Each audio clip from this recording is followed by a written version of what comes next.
Hello, everyone, and thanks for joining us. It is the top of the hour here. I see we still have some folks joining online, so let's give just 3 minutes for everyone to log on.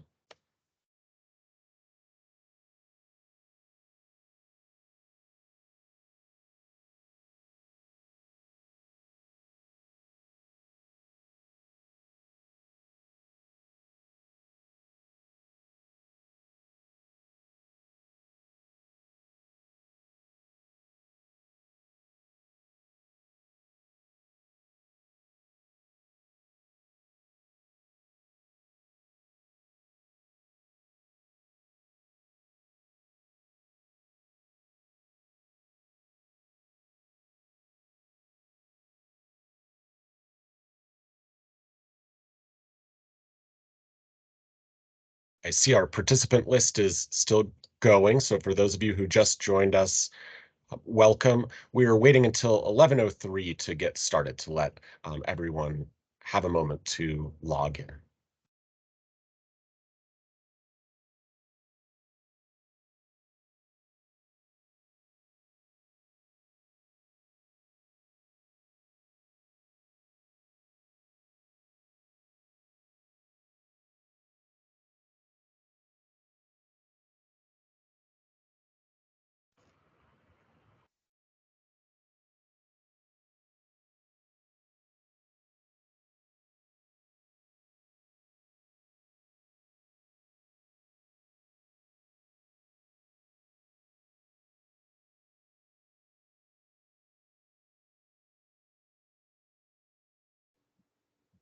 And this is the reporter. I've never used, I don't use Microsoft Teams a lot. And I just want to make sure that whoever is speaking will be highlighted on my end. So if maybe I can get a few people to say a few words just to see how that works. Test. This is Dennis Delaney. Okay. Okay. Let's see. And maybe Mr. Updegraff, if you could say something. Yes, Jessica, can you hear me? Yes. Okay. Perfect. All right. I think that should work. My apologies if I need to interrupt to get names of whoever's speaking.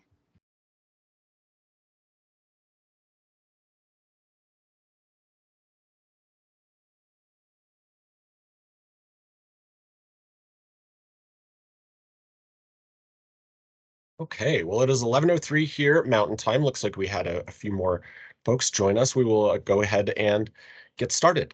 Um, Hello, and welcome to today's Public Information and Question and Answer Forum to provide additional information and discussion related to the Colorado River Storage Project, or CRISP's, participation in the SPP RTO. My name is Trevor Updegraff. Next slide, please, Amy. I'm an attorney advisor with Western Area Power Administration's Office of General Counsel in Lakewood, Colorado, and I am the moderator for today's forum. CRISP's acting power marketing manager, Brent Ozick, will be presenting informational slides, and we've assembled a panel of subject matter experts to address your questions as well. The purpose of this forum is to present additional information on CRISP's potential participation in the SPP RTO based on comments received through June 12th. Next slide, please. WAPA extended the initial public comment period announced in the Federal Register on April 28th, 2023, and that was at volume 88, page 26,298, if you missed it. The initial comment period ran through June 12th, during which time WAPA received a number of good comments, which we are considering as part of the overall recommendation. However, based on the many comments heard specific to CRISP's potential participation, we're taking the time today to focus on those comments and related information. Accordingly, WAPA extended the public comment period through July 11th, 2023 to address the limited topic of CRISP's participation, which is also the exclusive focus of today's forum. We look forward to your additional feedback. For today's agenda, once I have gone through the introductory information, we will provide an informational presentation followed by a question and answer session. During today's question and answer portion, there are 3 options for submitting questions. I'll cover these briefly now and include a reminder when starting the question and answer portion. The first option is to raise your hand in the Microsoft Teams platform. You can deploy this function by clicking on the hand icon in the taskbar of your Teams page. Our facilitator, Amy Cutler, will then call on you as those questions arise. You may also submit questions using the chat function, which our facilitator or myself will read, and we will then answer. You can access the chat function by clicking the dialog bubble icon in your taskbar. Once we've addressed the questions submitted in the Teams platform, we will also open the floor to questions from those of you participating only by telephone. Our facilitator will unmute you in our system, and you will also need to dial *6 on your phone to unmute on your end.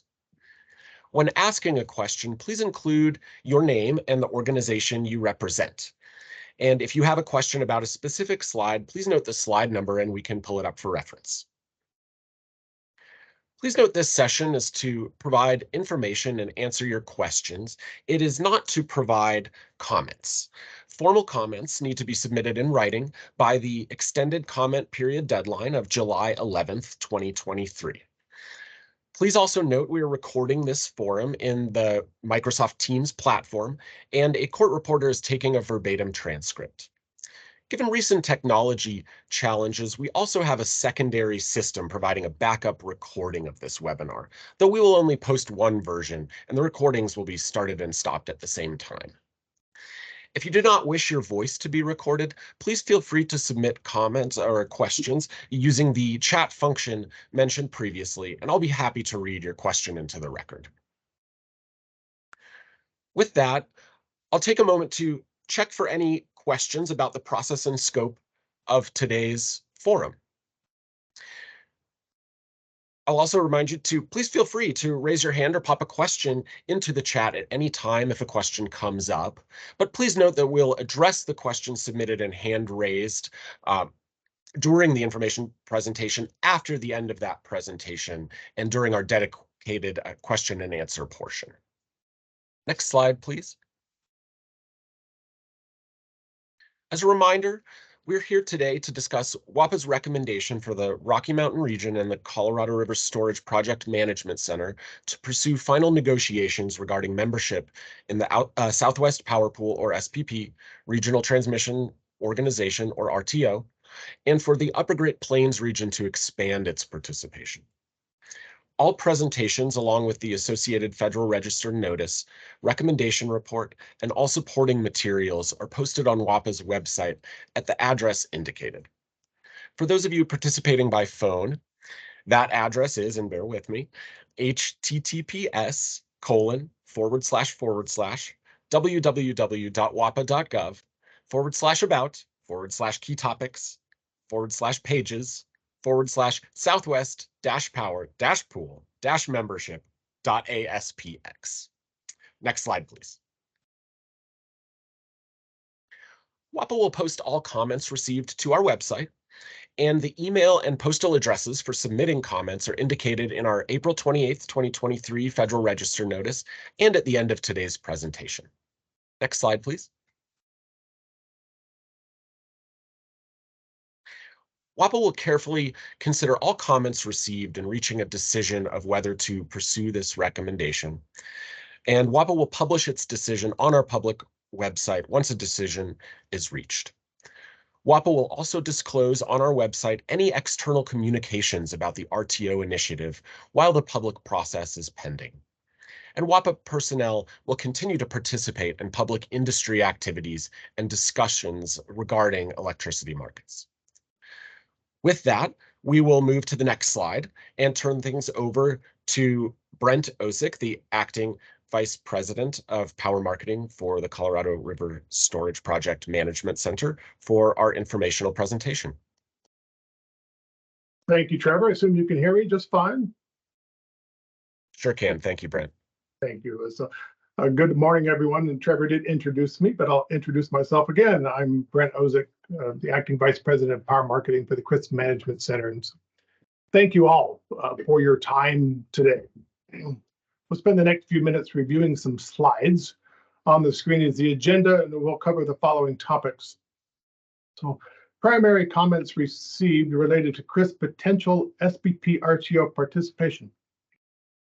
So it's important to note that a public comment and information process is not just a rubber stamp formality.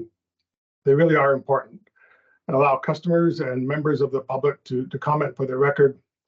And commenting shows care and interest, and I realize it takes effort to review and respond to proposals. Appreciate everyone's time and attention and willingness to be involved. So the RTO with terms and conditions. We'll cover the CRISP terms and conditions that are proposed. They're not approved yet for participation in the RTO, as well as a summary of what could change and what would not change with RTO participation. After that, we'll review a customer proposal of a potential resolution of some concerns customers have raised in this public process. And WAPA's consideration of request by evaluating the pseudo-tie option. This will be an overview of how WAPA might consider this proposal, as well as implementation steps and other options considered. And seeking comments on options at the end. Crystal Dean will help us with this section and has a couple of slides to present. These are big decisions to make. And again, we're asking for customers and interested parties to give WAPA feedback on and ideas and advice on what steps should be next. Following that, there will be a question and answer session moderated by Trevor Optigraph, and we have a variety of subject matter experts from across WAPA to help with that effort. And again, Trevor will provide some additional information later in the presentation on how to participate in the Q&A session. So with that, let's move to the next slide, where we will present a summary of the primary comments and concerns we heard from some of the CRISP customers.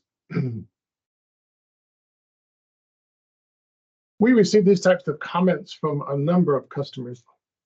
And of course, we received a number of other comments during this process, but these comments here on the screen were expressed numerous times and drove the need for this meeting today and for the comment period to be extended. So how does WAPA intend to honor existing firm electric service FES contracts? Ask for WAPA CRISP to act in the interest of all CRISP customers for the benefit of the federal power program as a whole. Seek assurance of equal and full access to federal hydro resource and resource attributes. Seek assurance of consistency in delivering the full benefits of existing FES contracts. Those are good questions to ask. These are big changes WAPA is proposing, and customers need to understand how it may impact them. The next couple of slides, I'll present some information about what CRISP has currently negotiated with SPP for participation, followed by a discussion of a customer proposal on how some of their concerns might be addressed. Next slide, please. I believe this has been presented before in previous public meetings, but it's a good reminder of the efforts already made to help secure the terms and conditions for deliveries under the CRISP from electric service contracts. In 2015, WAPA's Upper Great Plains region negotiated language known as the Federal Service Exemption. And this protected WAPA from certain market charges normally assessed to energy deliveries. Since the federal hydropower is a public resource cost-based, essentially without load growth responsibilities, it was agreed that the firm electric service deliveries would be exempted from marginal congestion losses and imposition of charges to recover capital costs associated with regional transmission construction and load growth. That same negotiated provision is proposed to be available to CRISP as well. And CRISP worked hard last year, largely in response to customer concerns and feedback, to get consideration to allow replacement power options. The 20-year drought aridification conditions have driven us to look at all sorts of alternatives. We also proposed language to allow CRISP the ability to keep certain transmission revenues for transmission purchases made on the CRISP transmission system. So RTOs are very much structured around the concept of load paying for services, and it's a very good economic design for the most part. But when an entity like CRISP joins, which has very little load of its own and was designed to export power to other utilities, then exceptions need to be made. So under RTO participation, the following items would be the same today. From electric service product from WAPA does not change. WAPA will continue its mission of delivering cost-based federal hydropower. CRISP merchant would still market schedule CRISP resources to meet customer schedules. Under RTO participation, the following items would be different from today. SPP, Southwest Power Pool, would be the balancing authority, or BA, rather than WACM. And CRISP would continue to reserve CRISP transmission from itself to make FES deliveries, just like it does today. But SPP would be the transmission provider. In reviewing these terms and conditions, customers believe some additional considerations and exceptions might be necessary for CRISP before committing to participate in the SPP RTO. Next slide. This is a customer proposal. Many of the customers requested WAPA negotiate necessary terms to provide for a dynamic transfer bifurcation of the CRISP resources. So customers outside the SPP RTO footprint are assured the same attributes of the CRISP resources that will be provided to customers located inside the SPP RTO footprint. These concerns and proposals were brought up and discussed before WAPA began this public process, but they were never resolved prior to the Federal Register notice being published. In fact, there was quite a bit of effort at the end of last year and the beginning of this year to discuss this issue. And this past February, WAPA committed to developing a technical solution or solutions to help customers with those concerns, which I just showed a couple of slides ago. And we also looked at other options similar to this proposal or related to it that might provide some benefit to the customers. So let's look at that on the next slide. In our evaluation, it seems that a pseudo-type proposal may be reasonable at this time. Although this is a change from our current operation, as the markets continue to develop, we will need to be flexible and adaptable and work closely with our customers on potential solutions. There's a link to a document that will be posted to WAPA's website discussing the pseudo-type proposal and some other options that could be pursued to help customers retain or even gain value from the CRISP system. Some things can be done soon, but others are likely to be multi-decade efforts.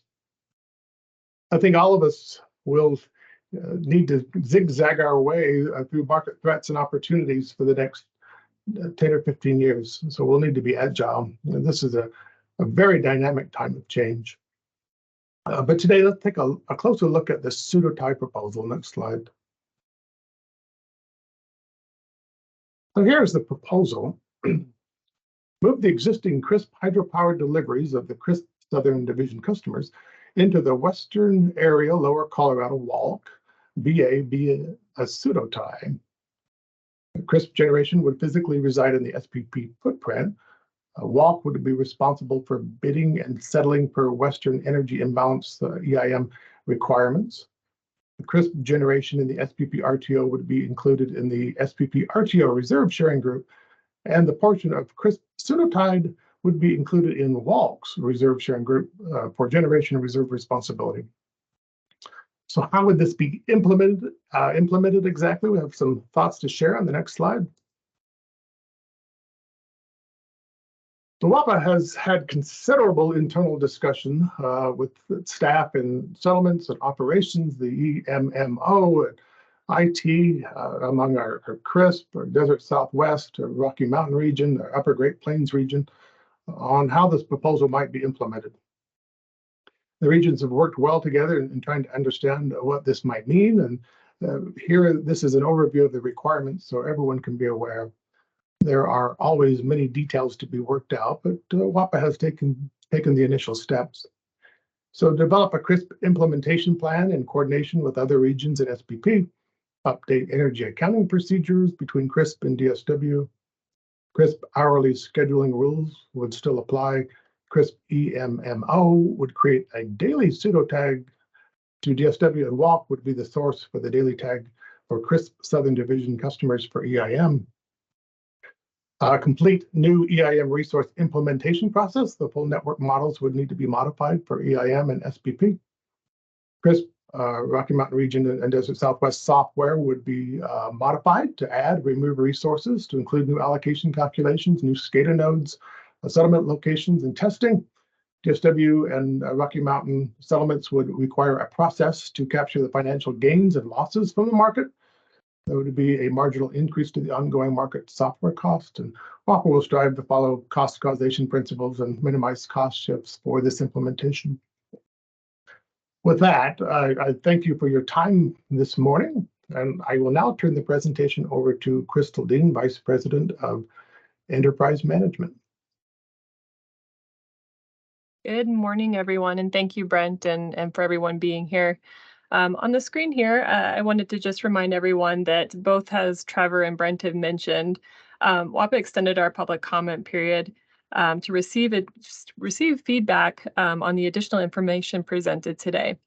In addition to that, on the screen, you'll see we're looking to receive additional feedback on the following.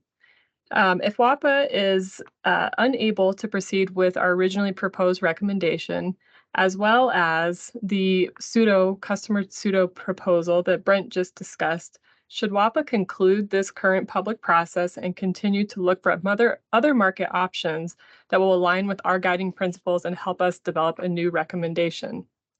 As you can see here, we would need to take some additional following steps. To do this, we would need to fully communicate and coordinate with SPP, as well as coordinate with the other RTO-West participants to evaluate additional alternative market solutions, as well as fully engage our customers to explore future market options as well.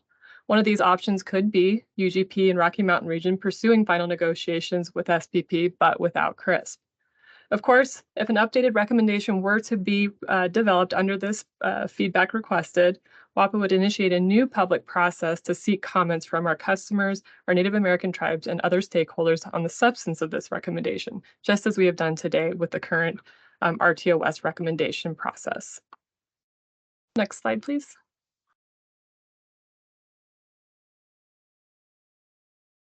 So again, just to reframe where we're at today, WAPA received many comments during our initial public process period, which ran from April 28th through June 12th.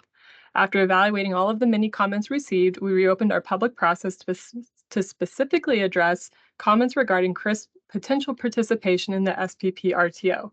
Again, WAPA is seeking feedback on the two items discussed today and on your screen. A pseudo tie, as proposed in the customer comments received and discussed by Brent today, and also should WAPA conclude this public process and update our recommendation and reinitiate a public process. We look forward to hearing from you on both of these comments or both of these options discussed today. And thank you again for all your time. I will pass it back over to Trevor now to begin the question and answer session. Thank you, Brent and Crystal. We now look forward to taking your questions. Next slide, please. Please note that all questions should be relevant to the topic of CRISP's participation in the SPP RTO and the information presented by Brent and Crystal. WAPA did not extend its public process and comment period with respect to general commentary or topics not involving CRISP's participation. As the moderator, I do reserve the right to disallow questions that are not relevant to the subject of today's forum. I may also ask you to rephrase or restate questions that are difficult to hear or understand to make sure we create the best possible record of today's forum. As another reminder, we are recording this webinar and a court reporter is preparing a transcript, so if you do not wish for your voice to be recorded, you're welcome to submit questions using the chat feature. Next slide. Again, the purpose of today's forum is to answer your questions and not to submit comments. Please submit comments in writing by no later than July 11th, 2023 to be considered.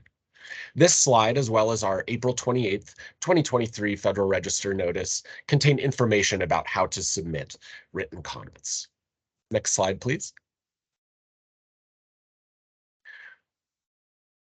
We received 11 written questions in advance from Mr. David Fitzgerald, representing the Arizona Electric Power Cooperative, the Arizona Power Authority, the Irrigation and Electrical Districts Association of Arizona, the Arizona Municipal Power Users Association, Grand Canyon State Electric Cooperative Association, Southwest Public Power Agency, Electrical District 4, Electrical District 7, and Maricopa Water District. We will answer those questions first. I will read them into the record, and Brent Ozick will respond on behalf of WAPA. The first of those questions is, how will WAPA continue the preference rights currently included in the CRISP contracts under the concept of CROD, the contract rate of delivery, to firm in the future all CRISP contractors across the SPP transmission system? Thank you. So CRISP has worked hard to ensure that its FES customers receive the same benefits of the FES service, the firm electric service, they receive today, both capacity and energy. And we believe that the provisions negotiated, along with the experience of our Upper Great Plains region, would allow customers to continue to receive those capacity benefits. Thank you, Trevor. Thank you, Brent. The second question, has WAPA modeled the overall benefit if a dynamic signal is utilized to deliver CRISP resources outside the SPP footprint? No, we have not. Thank you, Trevor. Third question, has WAPA examined a continuation of the BA dynamic ties necessary to maintain the same flows, or identified the changes in interchange flows that may occur across the WAPA transmission system if it is dispatched by the SPP RTO? Or is the only option being considered at this point in time a pseudo tie for the generation? This question may be appropriate for transmission planning, but it was always intended that the CRISP generation would leave the RTO footprint on firm transmission schedules. So the fundamental flows are not changing, but it is an interesting question to look at more closely. And due to the operation of CAISO, the California Independent System Operator, and to a lesser extent to SPP's WEIS, the Western Energy and Balance Service market, a pseudo tie is preferred to a dynamic tie option due to the complexity of the configuration and kind of a risk to effective market operation for both BAs. Thank you, Trevor. Thank you, Brent. The fourth question. The crosswalk document states that transmission congestion revenue cannot be maximized with an existing marketing plan and contracts, regardless of RTO participation. Does this indicate that WAPA intends to amend FES contracts? The firm electric service contracts today provide for no transmission service for the customers. WAPA provides capacity and energy to set delivery points. Carving out transmission allocations for customers would require opening up the marketing plan and amending the firm electric service contracts. Thank you, Trevor. Thank you, Brent. Fifth question. The crosswalk document indicates that the pseudo-tie proposal would require a substantive change to the construct of WAPA's RTO participation. If WAPA was not intending to use a pseudo-tie to sink capacity in a balancing area external to the SPP footprint, what mechanism was WAPA considering? Or did WAPA not intend to provide capacity outside of the SPP footprint from the outset? If changing market dynamics and rules or regulations, I think require different accommodations. If that happens, then we'll help our customers with maintaining the benefits they have today, the same benefits they receive today. And who knows what's coming in the future. This is not a kind of set it and forget it type of utility industry anymore. This is not your grandparents' electric utility. That can be hard to accept. And what I've learned from this process and the discussions that we've had in the last couple of years is that truly we will all need to be agile and flexible moving forward. And we're committed to doing that. And this meeting today demonstrates that. Thanks, Trevor. The sixth question, what other dynamic metering or SCADA changes will be necessary to adjacent WAPA BAs WAPA's customers and others in WEC to accommodate the SPP RTO changes proposed by WAPA. Has WAPA considered these other impacts or parties in its evaluation? Well, today CRISP is proposing a pseudo tie to its WALC balancing authority, to WAPA's WALC balancing authority. And discussions have already begun on the necessary technical steps. Today, CRISP exports to other regions are balancing authorities, and it's always intended that CRISP generation would leave the RTO footprint on firm transmission schedules, as I said before. And deliveries to other balancing authorities would continue. A pseudo tie creates, at least on paper, a direct connection to the resource. But the disposition of energy still remains the same, just like it's happening today. And SPP, I believe, as the BA operator, will be required to follow all relevant requirements to ensure reliable operation within the WEC footprint, the Western footprint. And while changes may be made based on RTO operation, or just like today, contingencies happen. But overall, we have confidence that SPP will operate accordingly to the benefit of all of our customers. Thanks, Trevor. Thank you, Brent. Seventh question. In a prior question and answer session, WAPA representatives stated that the decision to join SPP is an all or nothing proposition, meaning that if there is a decision not to move forward with CRISP, that expansion in the Upper Great Plains would not occur and the Rocky Mountain region would not be part of the SPP expansion west. Recently released materials suggest that this is not a certain outcome. Can you explain the potential market membership options that WAPA appears to be considering now? Has there been a change in approach? There's always been an assumption as part of the SPP RTO expansion that all of WACM, the entire WACM balancing authority, which includes CRISP, would enter the RTO market. All modeling was based on this assumption. And if an option were presented where CRISP does not participate and only the Upper Great Plains and Rocky Mountain move forward, then the foundational aspects are significantly changed. And a question, I think, necessarily arises as to the viability of the RTO-West footprint.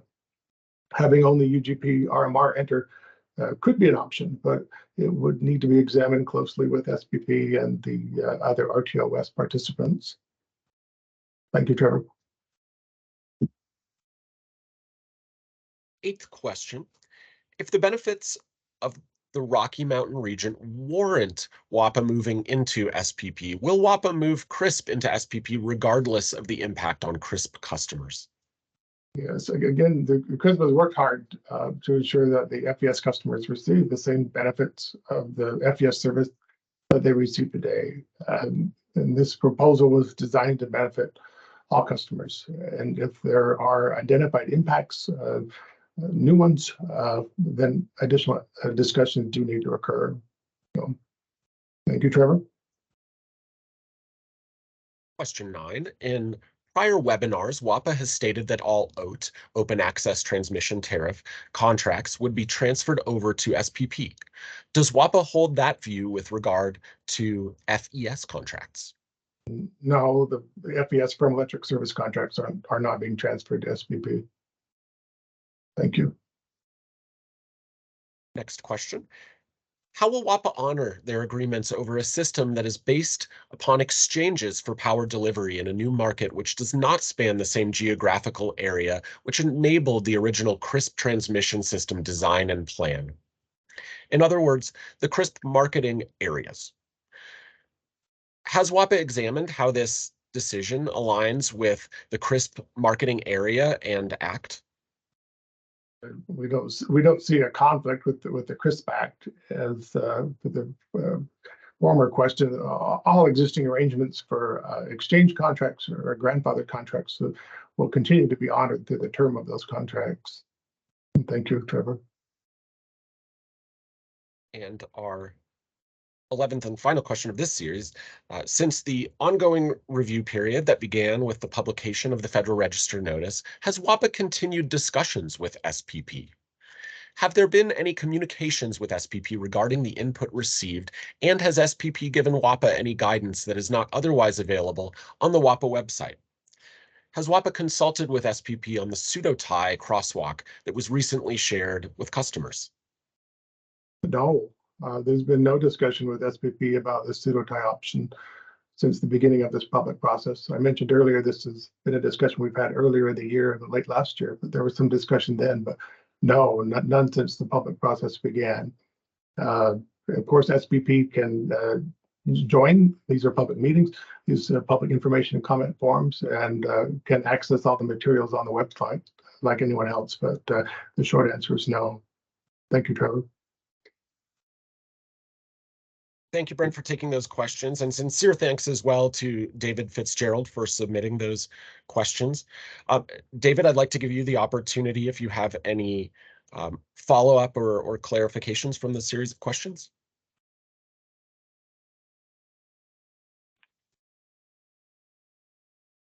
Hear me? And oh, I heard something coming through on the telephone. Okay, yeah, I'm on my phone, so the dial seems to be lighting up. So can you hear me? Yes, thank you. Okay, super. And thank you, WAPA staff, for jumping on these questions that we sent over late last night. Trying to react to what was presented and tee up some issues. I want to go back to a comment that you made, Brent, earlier, where you said additional discussions need to occur. And can you give us a sense of the chronology that you envision here, and how do customers engage? Good question. And I guess, would these discussions occur after the formal comment period ends on July 11th? Yeah, so I probably said additional discussions occur 2 or 3 times. I don't know if you could give me just a tiny bit of context as to what slide, but I'll try to guess at it. Well, maybe I better not do that. So give me a little bit of context. Well, I think that in talking about how to move forward with ensuring that FES customers are protected, and looking at the pseudo-tie proposal, I think there was, you indicated that additional discussions would need to occur. And I guess on a general matter, is it WAPA's view that additional discussions would need to occur? That's a good question. I guess the time is short here. There's a couple of weeks here before we close this comment period, and it's always difficult with this Administrative Procedures Act that we do these public efforts under. But make sure these additional discussions that we've been a little bit under ex parte rules, set apart a little bit, blocked, if you will, from having some good one-on-one conversations about what this means. And I think when I hear customers speaking, you hear the concern, the worry about what this all means. And I don't know the answer to your question, but I realize that additional discussion needs to occur. Are you comfortable with this? Does this make sense? Is this something that makes sense for today? And as I said before, this is going to be a moving target for years, not just this market effort, but every market effort. And those ongoing discussions, not just this 2 weeks or 2 months discussion, but I really mean overall, conceptually, an ongoing discussion for the next really 10 years, the next decade or so, as things are changing so rapidly. But what does it mean for the PMAs, the power marketing administrations, and how they deliver this power, and how to respond? Again, how do you be agile and flexible? But back to your original question, are we going to get this settled in 2 weeks? No, but I think we kind of put this proposal out. Here's the general concept. Here's the high level view. Does this provide some more comfort or assurance to customers going forward? And then we'll work within the bounds of this Administrative Procedures Act to figure out how to have these discussions with our customers, all sorts of rules to permit and disclose, that kind of thing, that I think we could do. And we'll kind of work closely with our General Counsel office on that. But yeah, I think we're going to have quite a bit of conversation coming up here the next 2 weeks and probably the next 2 or 3 months, trying to figure out how this might work. So That was a lot of words, but I don't know if that answers your question or not. But I'm working on it very sincerely. Let me drill. That's helpful. Let me drill into it Yeah. just a little bit more. So now we've the public notice process has been extended, and WAPA has indicated that the pseudo tie issue is now under more close scrutiny than it was before. Are those additional discussions going to occur with customers before the decisional document is released in the fall? Yes, I'll say that. We will have to, and the customers have asked for this, and we're being responsive to this. But yes, we'll continue to have that discussion. Again, I may be a little flat-footed here on what we can do under the Administrative Procedures Act and before that's released, but we will continue to have discussions with our customers, and maybe looking for a lifeline from Trevor here just to help out a little bit about how we may be able to step through that. And it's a little bit prickly how that works, but it's kind of silly not to talk, regardless of the rules, that we really do need to talk, and that's evident right now. Right. I anticipate that Trevor can't be kicking you under the table right now, but I do think that it's important for WAPA to figure out how to continue to engage the customers on these technical solutions before the decisional document is released. And we would be looking for, I guess, kind of some indication in terms of a signal in terms of how those discussions would be occurring once the Federal Register notice ends, and how that would be signaled to the customers, and really kind of where the substance of those discussions may be taking us. Okay.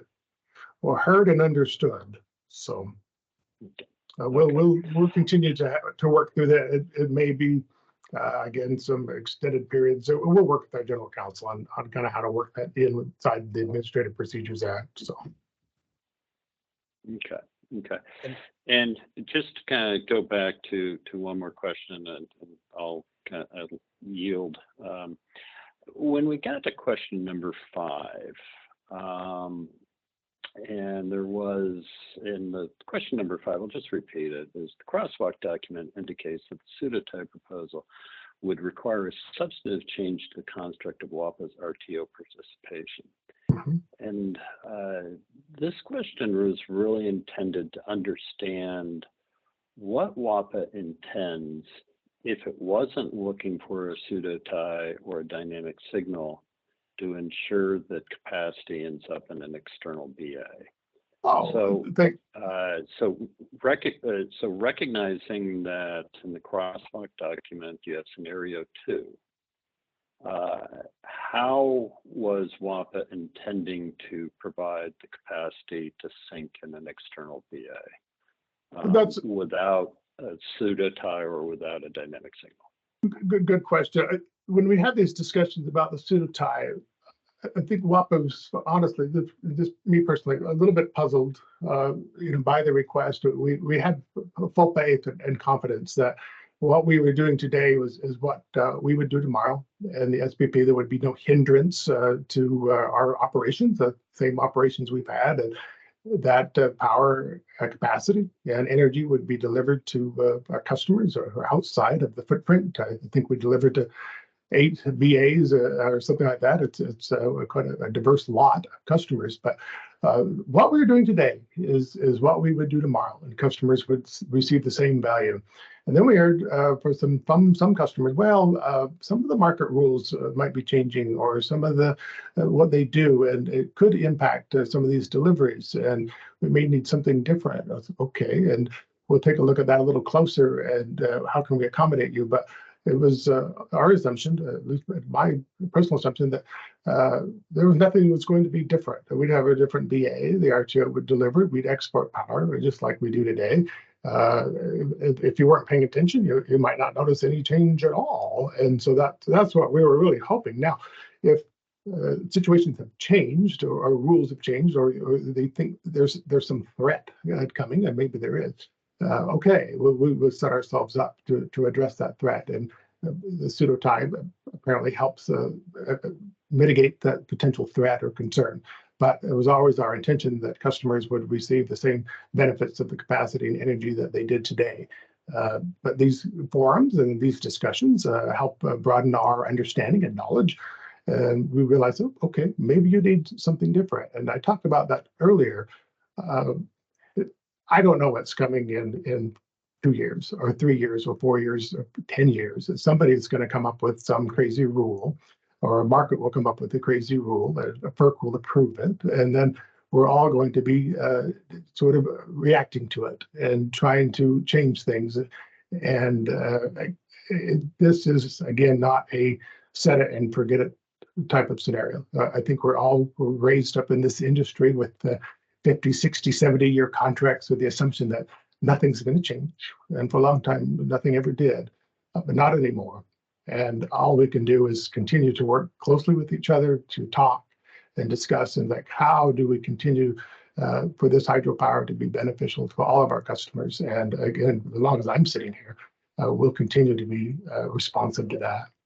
So I really, that was the, to answer your question, we made the assumption that we're based on experience and what we'd heard in our operations, that there wouldn't have been any change to our deliveries to our electric service customers. They get the same benefits they had today.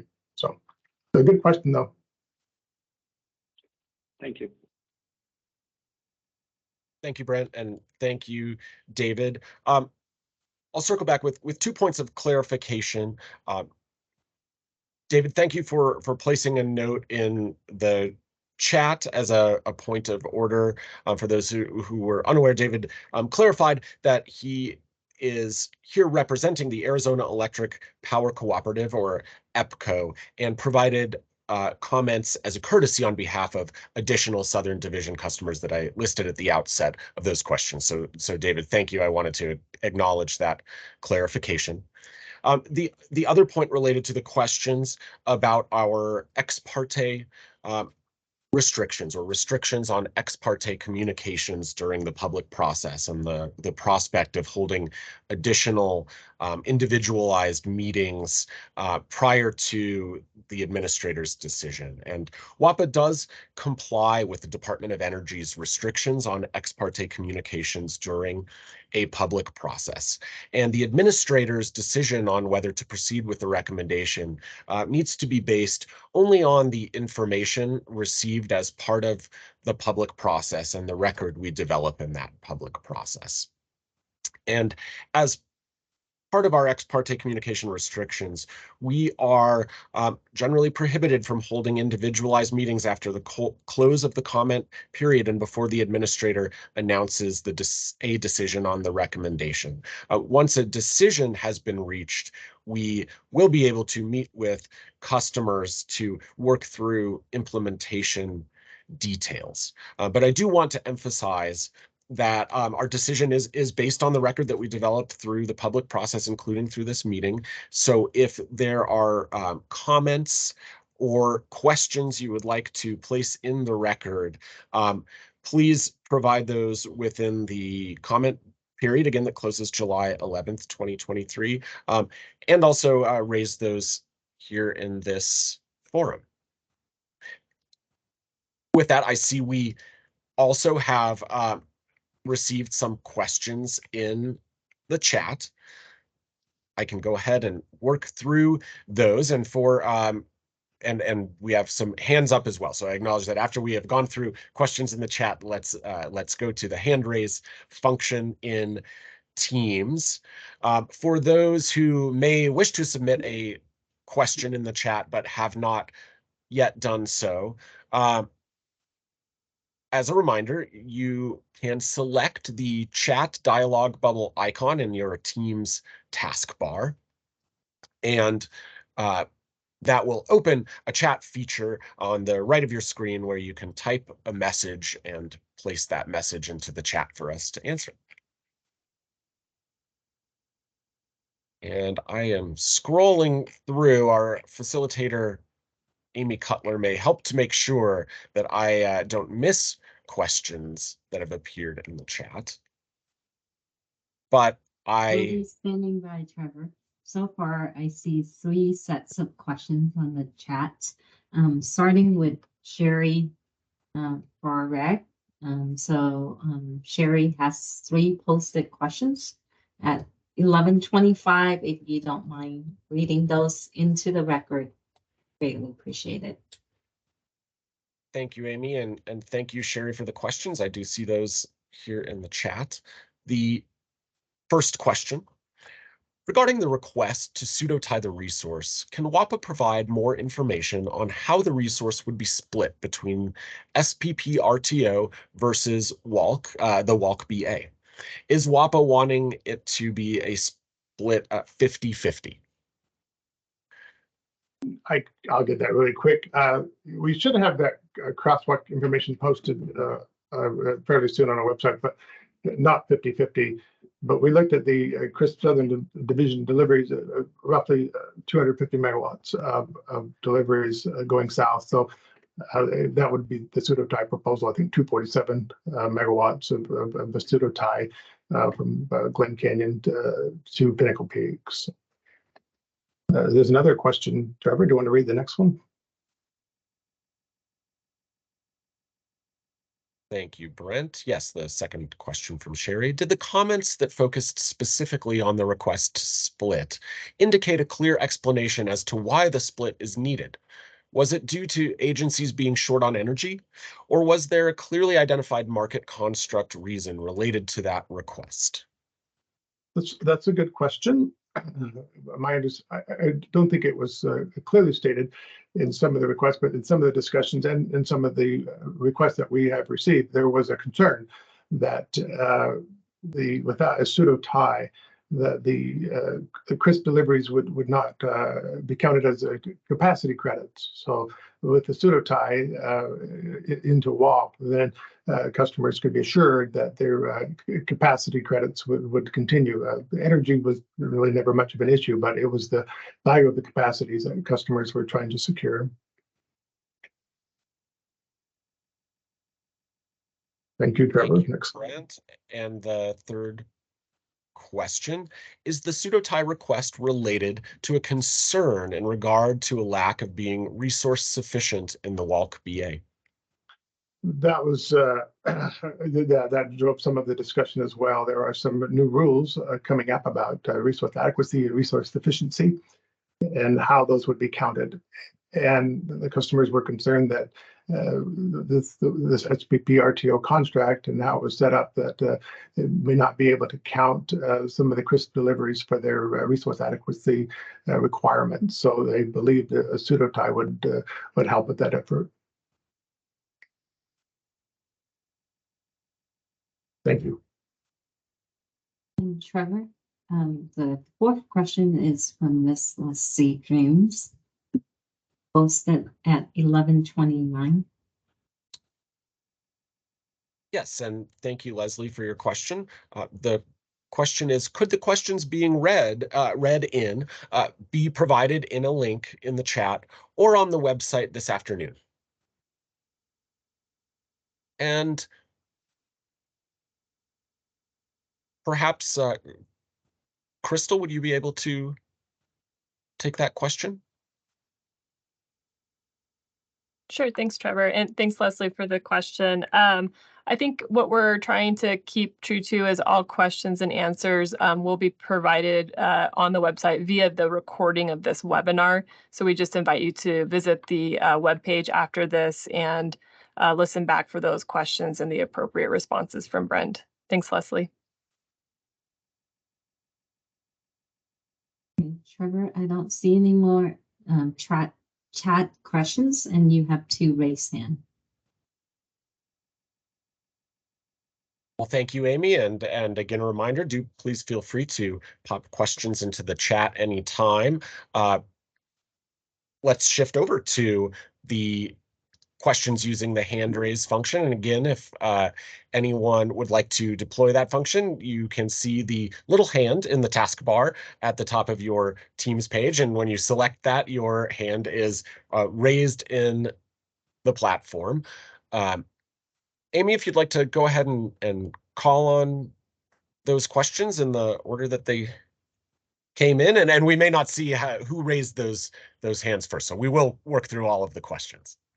Excellent.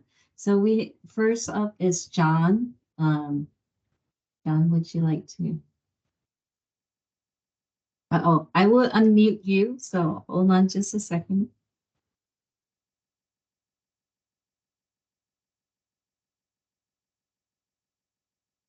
Might not be able to unmute you. John, can you try to unmute yourself? Yes, I just yes. did. Does that work? Yes, sir. I can hear you now. Okay, great. Hi, I'm John Coyle. I'm an attorney with Duncan and Allen in Washington, D.C.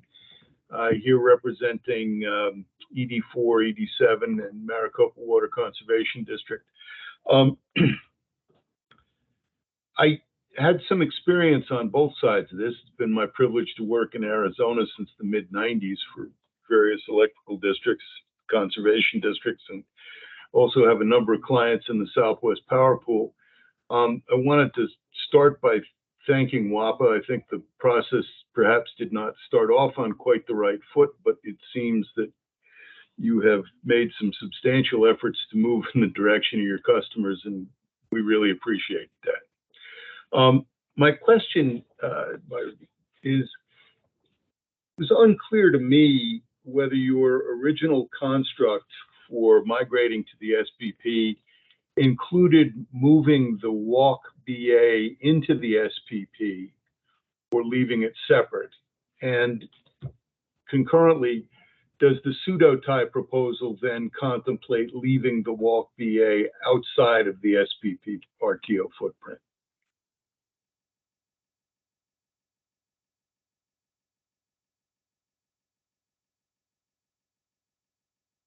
I can answer that, but we do have a whole answer panel of people who are probably eager to talk besides me. So be happy to take an answer from anybody who wants to give it. Okay. Well, I guess I'll answer. No, we had never anticipated bringing the walk BA, the Western Area Lower Colorado Balancing Authority, into the SPP footprint. That was never part of this proposal. So, yeah. Thank you. Can I get one follow-up? Please. With respect to the ex parte rules and the process going forward, and this may be a better question for Trevor than for you, Brent. Whoever wants to answer it is welcome. Would WAPA be amenable to negotiating some definitive principles on pseudo-tie operations prior to either concluding its SPP RTO membership or perhaps prior to the decision? I don't know exactly what constraints the ex parte rules would impose on that kind of discussion. John, thank you for your question. Generally, the ex parte communication guidance from DOE does caution against negotiating individually as part of that public process. But I would like to clarify that WAPA does have the ability to engage in a public forum during our public process. And so as a possibility, we could notice an additional public meeting to discuss those matters in which every interested party would have an opportunity to be present and participate. Thank you.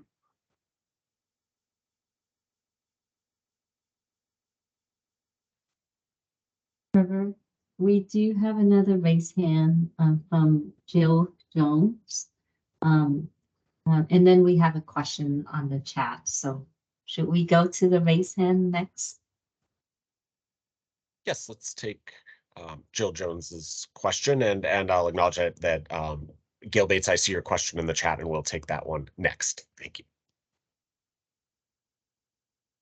This is Brad Hans from Municipal Energy Agency of Nebraska. Jill's in the same room here. We're on in one of our conference rooms, so that's why the voice may not fit the photo.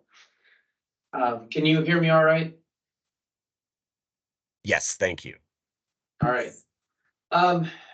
You know, with the firm service exemption, we've maintained all rights to our UGP allocations outside the SPP footprint since 2015, when UGP came into SPP with the integrated system. And we have members with firm electric service allocations in both MISO and SPP. Both sides we found, we've been through resource adequacy construct changes, fairly radical ones on both sides, and yet we've maintained all of our rights in our firm electric service agreements for capacity and energy. How does WAPA, knowing that that's been a success story for 8 years, how does CRISP and WAPA justify the expense and the complexity of a dynamic transfer and pseudo tie, even through all those changes? You know, the FES customers, when transitioning into the RTO and actually exporting the firm electric service out of the RTO into another BA with MISO, has been very successful. How do you cost justify the complexity of the dynamic transfer and the pseudo tie? That's a good question. I appreciate your history there that you provided. That's where WAPA came from. That was our position all along, the experience that you had. I think the concern is will that always be true? And I appreciate the good work that maybe SPP has done with MISO and so on, and everybody's getting along very well and behaving themselves, so to speak. What do you do if things had changed? I appreciate maybe the radical changes on resource adequacy and things like that. I think our Southern Division customers may be having a slightly different experience. The neighboring states, some of the California energy markets are coming up with some rules that may be difficult, make implementation difficult in the future, and they see this as a potential solution. I've often thought, as we've gone through this pseudo-tie discussion, is it something that needs to be implemented next year? Or is it 2 years? Or is it 5 years? Is it if this happens, we'll do this? And as I said before, I think we're going to go through several iterations of this happened, now we need to do this. And then, you know, year 8, this happened, we need to do this. And again, I don't think things are going to be static as they move forward, but our customers have seen a risk, identified a risk that's concerning to them, and have provided a solution that may help them. We may have to do something a little different in 5 years if somebody comes up with something else. But I think that's where we came from, is that, okay, things are good, the deliveries will go forward and customers receive the same service as they receive today. But what if that's not true? What if there's, you know, these markets that kind of a gated community idea, they shut the gates, do you lock people out? And I think that was a concern. They don't want to be shut out. And so they've come up with this pseudo-tie solution that can be implemented. We're lucky that between the two WAPA agencies, two offices, that helps things a little bit. But then again, I think they're just trying to get ahead of a potential problem and make sure that they have security that they're looking for the next 10 years. We often look at a 10-year planning horizon. I think they're planning for the future here. So thank you. Good question, though. Thank you, Brent. And give an opportunity for any of our other answer panel members to provide additional input if they would like. Brent, you're doing a great job fielding these questions, though. And the person that came to mind with the connection to MISO was Steve Sanders, our Upper Great Plains Region Strategic Electric Industry Restructuring Advisor. Steve, any additions or echoes to Brent's comments? Well, morning, or yes, it's afternoon now. This is Steve Sanders. I'm with UGP, the strategic advisor. And thanks, Brad, for the comments. I don't know that our view of that is any different, Brad. I think we've seen that what we've done in UGP has been a success, and we've not seen any issues. So I guess I could just confirm that, Trevor. So is there additional, Brad, questions related to UGP that didn't get fleshed out?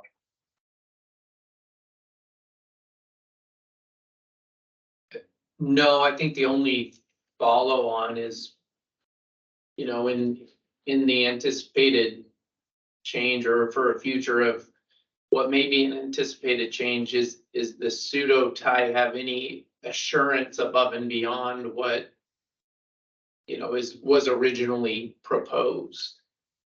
And how so would that pseudo tie give you any more assurance than, you know, the combination of firm transmission service and basically tagging to the interface to the WLALC-BA?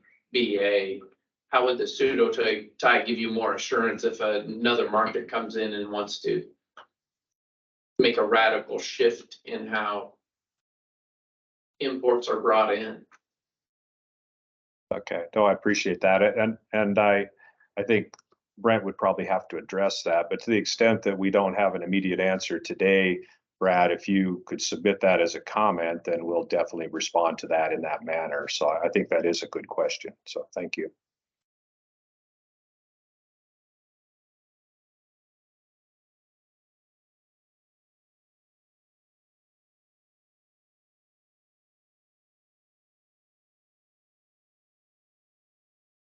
Well, thank you, Brent and Steve.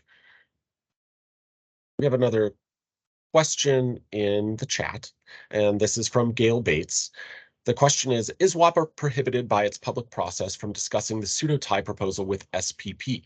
Isn't it necessary to understand whether SPP will oppose or support the pseudo-tie before the administrator makes a final decision? And Gail, that is an excellent question.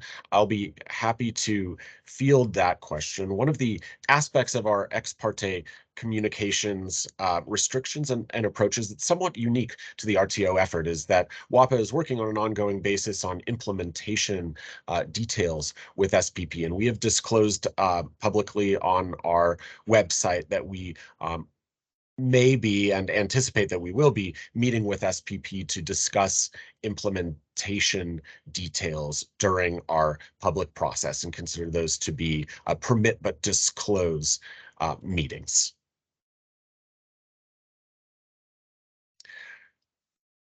I also see that our slideshow has dropped off. Our facilitator has apparently been dropped from Teams. So we'll work to pull those slides back up shortly, and I will look through the chat for additional questions.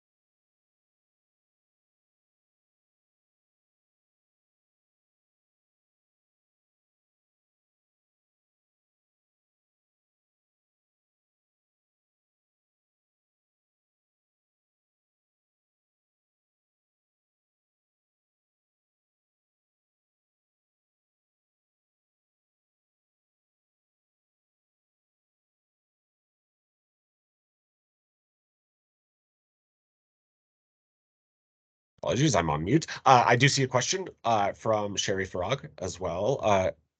Has there been discussion as to who pays for the costs associated to the potential install of a pseudo tie? That is, will that cost fall onto the CRISP contractors evenly or just on those within the WALC BA? The short answer is no. We have not had a discussion about who's paying for that. in wish to try to get a sense for what the costs are for that, but as to how that cost would be split, no, not yet. If it's split, so.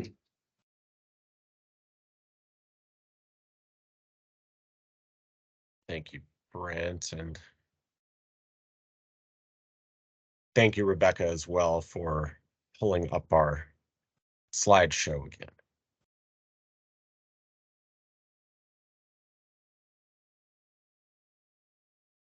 I see another question in the chat from Mr. Ken Celine.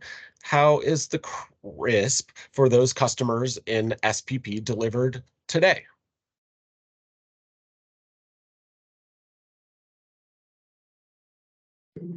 That's a good, I'm kind of scratching my head. I can't think of anyone who's delivered into SPP market today. We do have some customers on the east side of New Mexico, an unusual circumstance that are part of the SPPBA over there, part of Western Farmers Electric. It's a very unique situation, but I can't think of anybody else on the CRISP system that is being delivered into the SPP RTO. But so I kind of a null question there. So thank you. That's yeah. Well, thank you, Brent, and Ken, thank you for the question. Is there any clarification or follow-up you'd like to offer?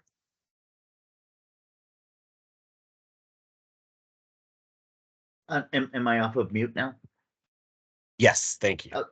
Yeah, I was just, I thought there were CRISP customers in regions that are in SPP today, and I was curious how Western effectuates those deliveries today to like folks in Maine or whatever, or are they in Colorado? I guess I don't understand their geographical location.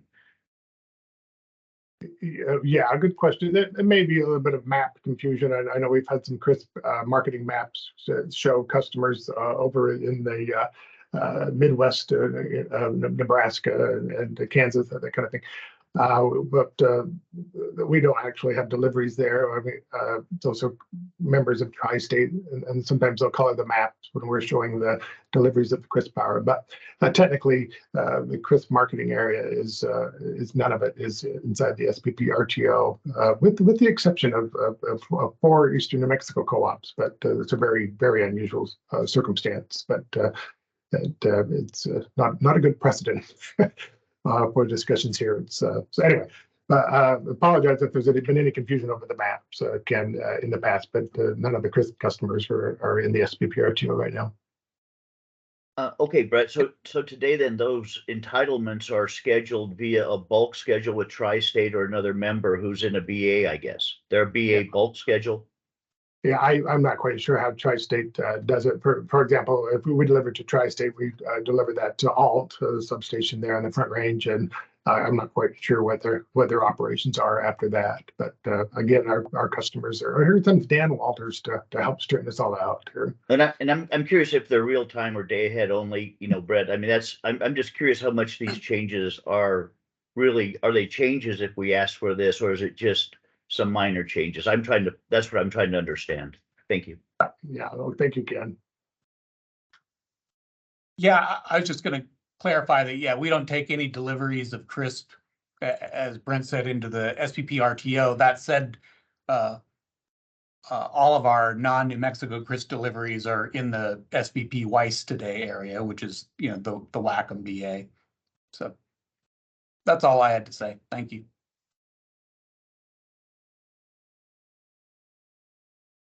So again, this is Dave Newmeyer, VP of Power Marketing for Rocky Mountain region. And I don't know if this helps in your question, but the Rocky Mountain region with the LAP project does have customers in SPP's footprint today. And our FES contracts for those customers work just like any other customer. And so, we have pointed deliveries, and we honor those deliveries at that point. And so I don't know if that adds to what you're getting at. Thank you. I am just trying to understand how it works today. So if we, are trying to work on something else, we know how to approach Western to do that, Yeah, I can add, this would be the case also. LAP has customers inside the proposed SPP footprint, and we have customers outside the proposed SPP footprint in the west.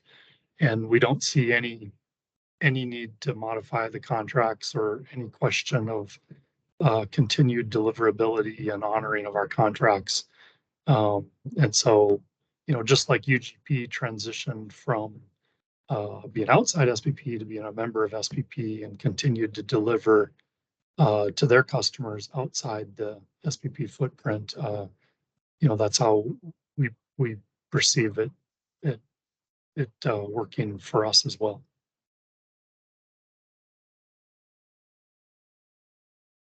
Trevor, I'm back. And I do see 3 questions on the chat and a raised hand. If we want to go to the chat first, we have Gail Bate has a question at 12:11. Yes, and thank you for your question, Gail.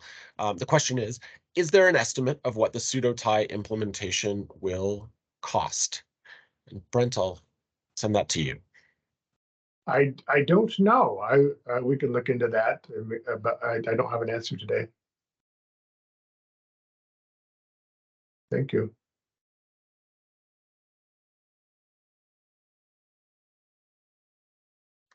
We have another question from Clay MacArthur in the chat. Is the pseudo-tie option only intended to be available to CRISP customers in the WALC BA or all CRISP customers in any BA?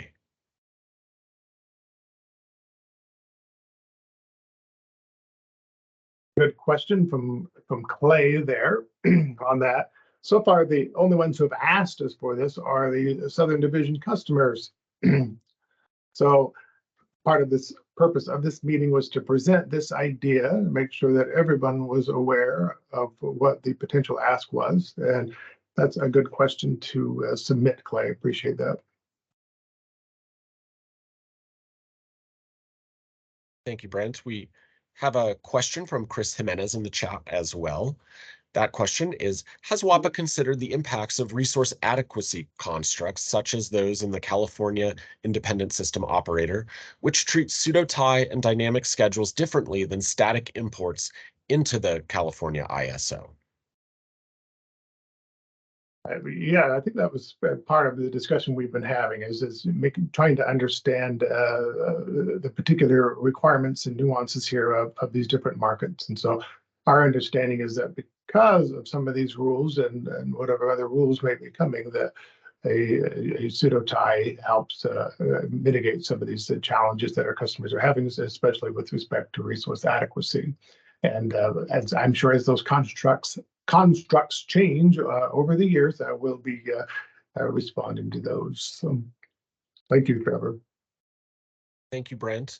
And we do have in our answer panel as well, Mr. John Ost, our acting Senior Vice President and Sierra Nevada Regional Manager. I'd like to give John a chance to add anything to that question related to the California ISO. No, I think Brent did a great job of answering it. I don't have anything else to add, Trevor. I appreciate it. Well, thank you, John. I had to put you on this there. No worries. Dan Walter has also submitted a question in the chat. Can someone point out where CAISO treats a static import differently from a pseudo-tie or dynamic schedule? I have never seen this anywhere from a resource adequacy standpoint.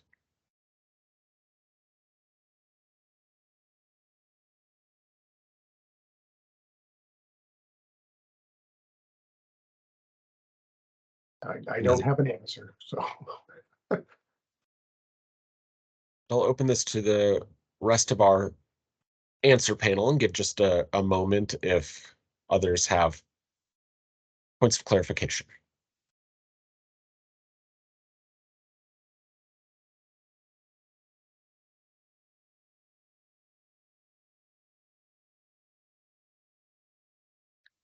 And hearing nothing, I do want to thank you for your question, Dan.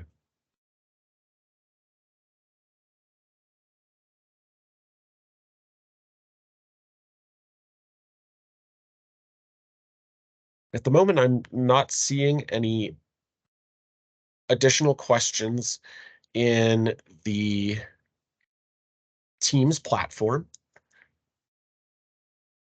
Do still feel free to put questions in the chat and use that raise hand function. But in the meantime, I'd like to open the floor to those of you who may be participating only by telephone.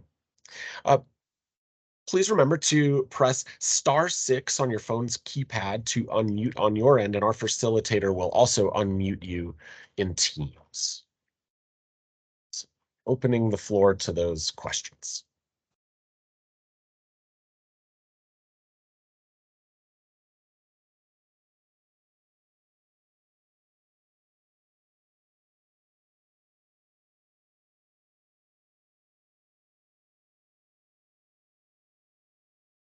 We'll get just a moment there to make sure folks are able to deploy those unmute features. Again, on your telephone, as a questioner, you would need to press *6 to unmute your phone.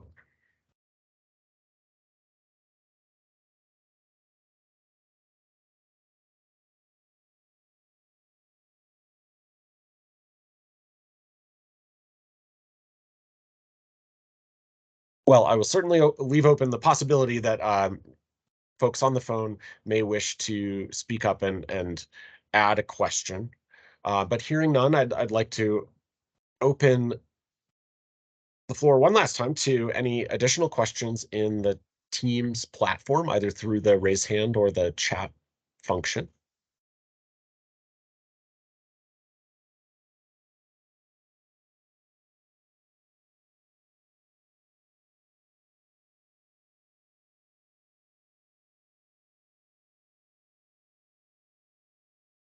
Okay, well, we have a question from Mr. Ken Celine, and I'll go ahead and read that question.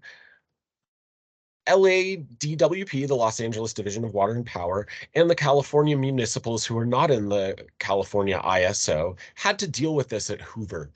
And the dynamic signal was the only solution to accommodate folks with BAs that are different with respect to market participation. The new Boulder Canyon project contractors are still working to get their Hoover capacity without a dynamic signal, like Anaheim. Contact them for more details of their contractual issues when in the weeds of markets. Thank you. And so, Ken, I want to thank you for that additional input.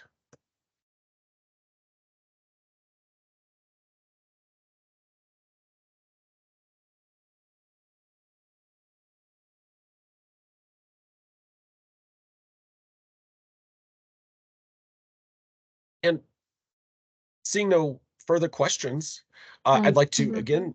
Oh, Amy, go ahead. Sorry, I do see a raised hand in case you missed it from David Fitzgerald. Oh, thank you, Amy. I do not see that on my end. David, please go ahead. Thanks, Trevor.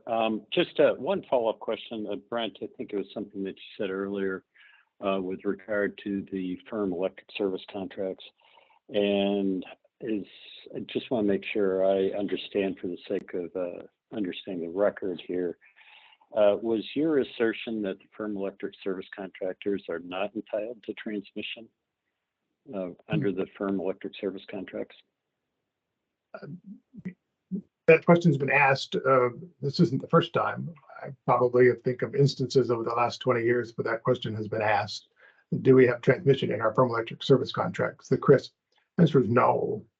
There is no transmission provided for in the firm electric service contracts. Now, Western WAPA buys transmission to make those deliveries to its customers, but it holds all the transmission. And there's never been any type of transmission carve out for our customers, never envisioned in our marketing plan or in the firm electric service contract. So It's a question that comes up. Again, this isn't the first time. It's not a new question, but we've always responded back that there is no transmission in the firm electric service contracts. And could there be? Yes, that could be done, but it really would require a new marketing plan, reopening that up and amending the firm electric service contract. So there's a path for it, definitely, but it's not, it's effort and work and another public process as we go through that. So does that answer your question? Well, it reaffirms what I thought you said earlier. I guess the follow-up would be, though, that looking through some of the materials that WAPA has published to date on this process, there is a statement that WAPA would retain all transmission rights to ensure that deliveries are made outside the footprint. So if your assertion is that the customers don't have transmission service, is it nonetheless the case that WAPA holds all of those transmission rights in order to deliver capacity and energy? A rather complicated question, but I'll answer it simply by stating that as we do today, WAPA itself purchases transmission to make deliveries to its point of deliveries under its firm electric service contracts. That would continue tomorrow inside the SPP RTO. It would continue tomorrow without the SPP RTO, but WAPA itself will be will be one that purchases the transmission from itself. So that's in some of the correspondence, or maybe some of the presentations we've had before, those are the rights that WAPA will hold. It's not really holding, but we're purchasing that transmission. So it's good to clarify that. So just to be clear here, when you're talking about purchasing transmission, you're talking about using WAPA's own transmission facilities and also purchasing transmission rights over third-party transmission providers to make those deliveries. So we're talking about two different activities, right? I was referring to the former rather than the latter, but we would, as we do today, and we have for decades, to buy transmission on the CRISP system. CRISP buying transmission from itself. We do have provisions under some long-term wheeling agreements to purchase transmission from third-party providers, and most specifically in New Mexico and in Utah. Those are the third-party transactions. We'll continue those as well. So when WAPA purchases transmission from itself, what budget authority does it use? What budget authority? Is that what just what it's a budget authority? I could look that up. What budget authority we have? We do as part of our purchase power and wheeling programs. That's we make that, and that's I assume that if you're looking for a specific accounting code, I can't tell you what it is off the top of my head, but we do have our PPW authority within the Basin Fund to make those purchases. Yeah, I guess I was just trying to understand if you're buying transmission from yourself, what authority do you have to make those expenditures? Just because clearly you can't, under the Anti-Deficiency Act, spend money that Congress hasn't given you or use revenues that you don't have net zero authority to use. So the question would be, well, if you're buying transmission from yourself, what authority are you relying on from Congress to do so? And if I understand your answer, you're using your net zero authority provided by Congress for PPW. We don't have net zero authority for CRISP, but that's all provided within the CRISP Act. So we could. It's kind of an interesting question. I think we can. If you want to submit the comment, then we can provide a reference for you as part of that. So it's a good question. So the CRISP Act provides your annual authority to buy transmission from yourself. Is that the answer? Maybe not stated in that way, but if you will just submit the question as part of the process, and we'll provide you with the kind of accounting and regulatory authorities for that transmission purchase. So I don't want to kind of misstate today, but I understand your question, but we'll want to give you a clear answer. Probably the best way to do that is if you'll provide that in writing. Okay, all right. Thank you. I'll accept this as you don't know, so we'll follow up. So I don't know for sure, but I want to give you a correct answer, and just submit it in writing. We'll provide you the answer. Fair enough. Thank you. You're welcome.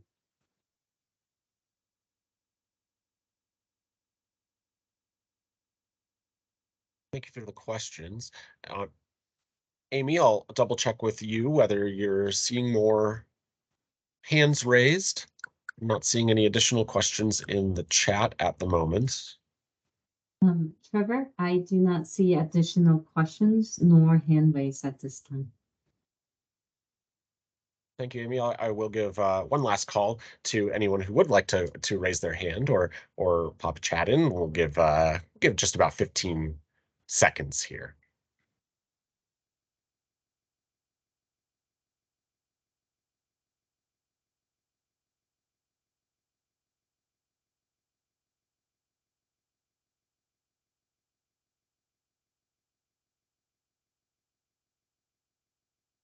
Okay, well, after a long 15 seconds, seeing no further questions, I would like to thank you all again on behalf of WAPA for joining us today. I would also remind you that comments must be submitted in writing by the July 11th, 2023 deadline. Again, WAPA sincerely appreciates your attendance and participation, and will post the recording of this webinar on our website. This forum is now closed, and we will go off the record. Thank you again.